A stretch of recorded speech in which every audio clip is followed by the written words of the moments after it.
Y'all, we're having good old Cynful Chicken Pot Pie tonight.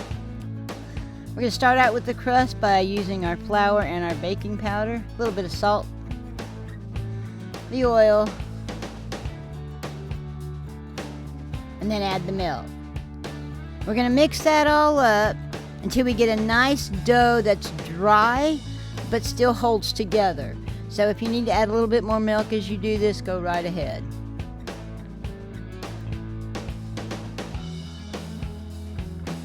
Now I'm going to set it in kind of a square here and let it rest for about 5 minutes before I roll it. But then I'm going to try to roll it out into the rectangle because my pan is a rectangle shape. Let me use my pan to judge how big it needs to be. I put a little bit of flour on it. You'll see why I do it later. But I'm going to roll it up on my rolling pin and just kind of set it aside with that wax paper on top and just roll it off the other piece of wax paper. Now we're going to go ahead and add some oil to our pan and the chicken.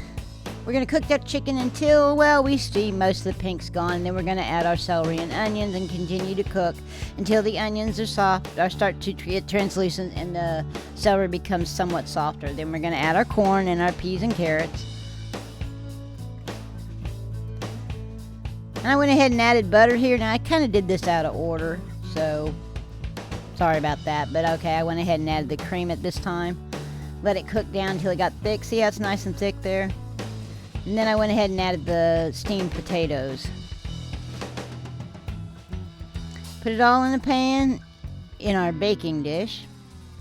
And here's why I rolled it up, because this makes it a whole lot easier. So what I'm going to do is I'm going to take hold of that wax paper. I'm going to put the dough side down and then roll the dough over the top using the rolling pin.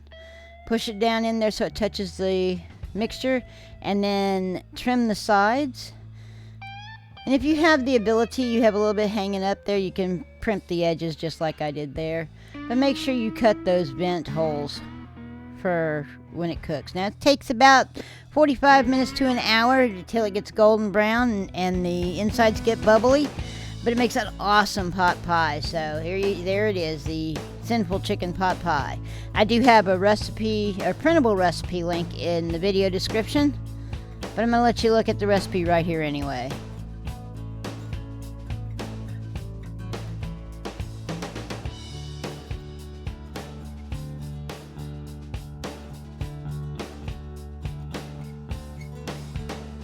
I'd like to thank you for joining me in my kitchen today for this wonderful pot pie. Please like and subscribe. And as always, have a great day.